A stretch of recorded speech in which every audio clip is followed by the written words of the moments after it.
বাংলার ভোটের টাকার খেল ছবি দেখাবো আপনাদের। হাবড়ার ছবি দেখুন, এইভাবে টাকা বিলি করা হচ্ছে, টাকার টোপ দেওয়া হচ্ছে। হাবড়ার ঘটনা, কিন্তু কারা টাকার টোপ দিচ্ছে, কি ঘটনা, আগে ছবিটা দেখাই আপনাদের। হাবড়ার ঘটনা, সেখানে টাকার টোপ দেওয়া হচ্ছে। ভিডিও কর, দাঁড়াও দাঁড়াও, না না দাঁড়াও, একটু দাঁড়াও। আমাদের কোম্পানি না না ভিডিও করো, কদিন ধরে চলছে এখানে, কদিন ধরে চলছে, এটা কর, ভিডিও কর। এইসব কে দিতে বলছে তোরা? এইসব এখন আসিস নেই, এই দোকানটা ভিডিও কর, যে যেখানে যেটুকু করবে সব কর ভিডিও।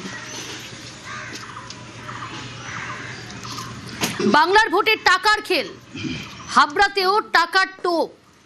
জিয়াউল রয়েছে প্রতিনিধি। জিয়াউল, প্রথমে জানতে চাইবো কারা টাকার টোপ দিচ্ছে, কি অভিযোগ?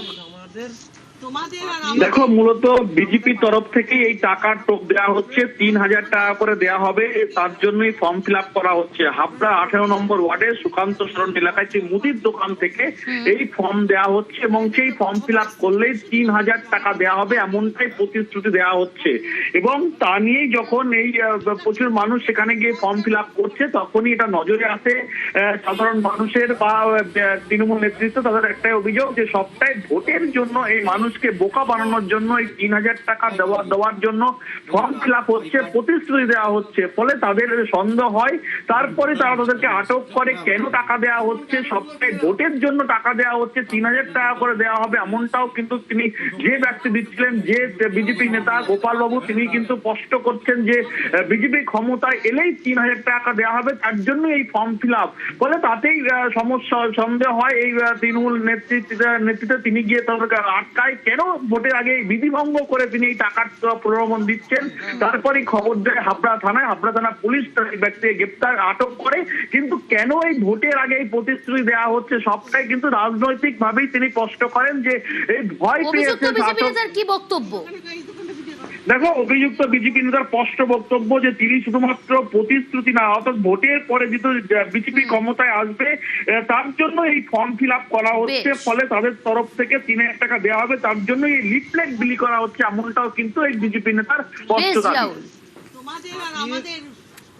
এখানে এসে আমি প্রথমে আমি এক জায়গায় ছিলাম, সেখানে আমাকে ফোন যায় যে এখানে বসে ৩,০০০ টাকার ফর্ম ফিল আপ করা হচ্ছে, তাদের আধার কার্ড, ব্যাংকের বই এবং ভোটার কার্ড নিয়ে আমরা সঙ্গে ওটিপি ওদের চাইছে। আমি এসে দেখি, তাই আমার ভিডিও সঙ্গে সঙ্গে আমার সাথে যারা ছিল তাদেরকে দিয়ে আমি ভিডিওটা করানোর পরে তখন ওরা বলে যে না, এটা এখানে কিছু হচ্ছে না। সঙ্গে সঙ্গে ওই ছেলেটাকে, এই দোকানের ছেলেটাকে ফর্মগুলো এবং খাতাগুলো দিয়ে দেয়।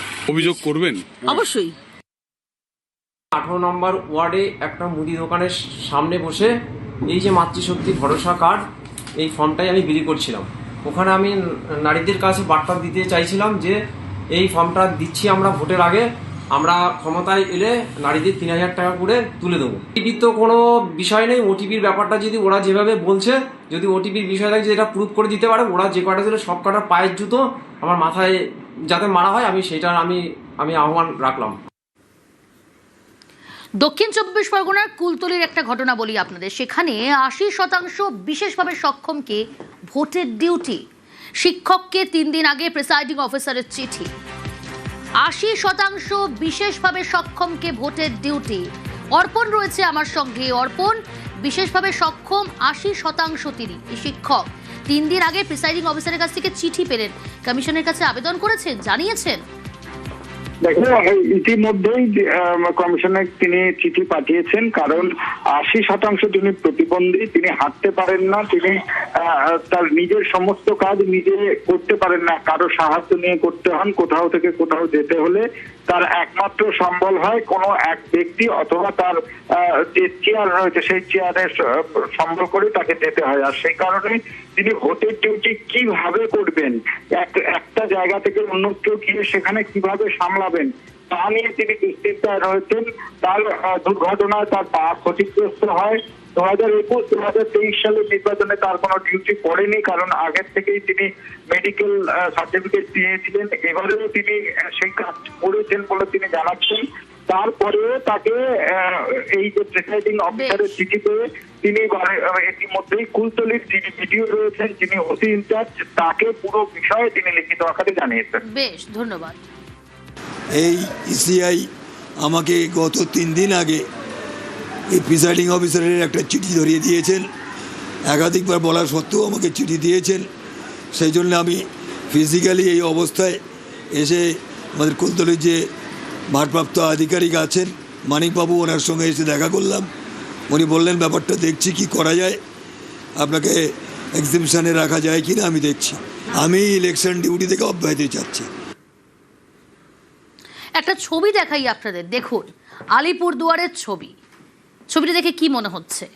ছবিটা দেখে মনে হচ্ছে যে কোথাও একটা দুর্গম এলাকায় কেউ যাতায়াত করছে, আসার চেষ্টা করছে। হ্যাঁ, ঠিকই ধরেছেন। তবে তারা ভোট কর্মী, ভোট করাতে গিয়েছিলেন, আর ভোট শেষেই বাধা পেরিয়ে কুলির পিঠে চড়ে ফিরলেন ভোট কর্মীরা। বক্সা পাহাড়ে দুর্গম এলাকায় ভোটের দায়িত্ব ছিল তাদের উপর। রাজকুমার রয়েছে আমার সঙ্গে। রাজকুমার, দুর্গম এলাকায় এইভাবে বাড়ি ফিরতে হলো ভোট কর্মীদের কুলির পিঠে চড়ে। একদমই দেখো প্রিয়াঙ্কা, সেটা হচ্ছে যে এই যে বক্সা পাহাড়ের মোট 3টি বুথ ছিল এইরকম দুর্গম এলাকায়, সমতল থেকে প্রায় 2800 ফুট উচ্চতায়। এই 3 বুথে কিন্তু ভোট করানোটা একটা চ্যালেঞ্জিং ব্যাপার ছিল নির্বাচন কমিশনের কাছে। তার কারণ যেদিন ভোট ঘোষণা হয়েছিল সেদিনই আমরা দেখেছি যে মুখ্য যে নির্বাচন কমিশনার জ্ঞানেশ কুমার, তিনিও কিন্তু এই দুর্গম বুথে ভোট পরিচালনার কথা সেই দিনই উল্লেখ করেছিলেন। তবে আসার খবর হচ্ছে এটাই যে নির্বিঘ্নে এই 3 বুথে ভোট সম্পন্ন করে ভোট কর্মীরা ফিরেছে।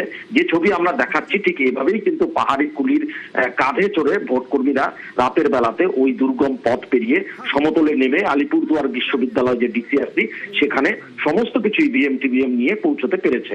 প্রিয়াঙ্কা, বেশ।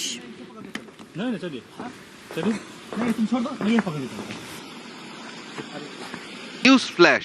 পূর্বাভাস মতোই উত্তরে ঝড় বৃষ্টি। সকাল থেকেই মুষলধারায় বৃষ্টি শুরু হয়েছে ধূপগুড়িতে। একাধিক এলাকায় গাছ উপড়ে বিপত্তি। কি পরিস্থিতি আরো ডিটেল জানবো। রকি রয়েছে আমার সঙ্গে। রকি, দেখো, আবহাওয়া দপ্তরের পূর্বাভাস অনুযায়ী কিন্তু ধূপগুড়ি সহ গোটা জোয়ার জুড়ে বজ্র বিদ্যুৎ সহকারে বিক্ষিপ্তভাবে বৃষ্টি শুরু হয়েছে, যার ফলে কিন্তু বিপর্যস্ত হয়ে পড়েছে জনজীবন। কোথাও কোথাও গাছ উপড়ে পড়ে বিদ্যুতের তার ছিন্ন হয়ে যাওয়া, কিন্তু বিদ্যুৎ বিচ্ছিন্ন হয়েছে বিভিন্ন এলাকা। এর পাশাপাশি ধূপগুড়ি শহরের বুকে জাতীয় সড়কের উপরে কিন্তু এক হাঁটু জল জমে যায়, যার ফলে কিন্তু ভোগান্তির শিকার হতে হচ্ছে সাধারণ মানুষকে। বিহাল নিকাশি ব্যবস্থার কারণেই বৃষ্টির ফলে জল জমে যায় জাতীয় সড়কে। ধূপগুড়ি থেকে ফালাকাটাগামী জাতীয় সড়কের উপরে এই জলের ফলে কিন্তু ব্যবসায় ক্ষতি হচ্ছে। এর পাশাপাশি এই ঝড় বৃষ্টির ফলে কিন্তু বিভিন্ন জায়গায় গাছ উপড়ে পড়ে মানুষের বাড়িঘর ভেঙে পড়েছে এবং চাষের ক্ষতি হয়েছে বলে এখন পর্যন্ত জানা গিয়েছে। আবহাওয়া দপ্তরের পূর্বাভাস রয়েছে, আকাশ এখনো মেঘলা রয়েছে। এই বৃষ্টি আর ঝড় যদি বাড়ে, ক্ষতির সম্ভাবনা আরো বাড়বে, এমনটাই মনে করছে স্থানীয় বাসিন্দারা। প্রিয়াঙ্কা, পাশাপাশি আলিপুরদুয়ার, সেখানেও কিন্তু একই ছবি। সকাল থেকে উত্তরের জেলায় জেলায় ঝড় বৃষ্টি, মুহূর্তের ঝড়ে লণ্ডভণ্ড গোটা জেলা। আলিপুরদুয়ারে কালবৈশাখীর ঝড়, শিলা বৃষ্টি, গাছ উপড়ে 31টি জাতীয় সড়কের সংযোগকারী রাস্তা বন্ধ।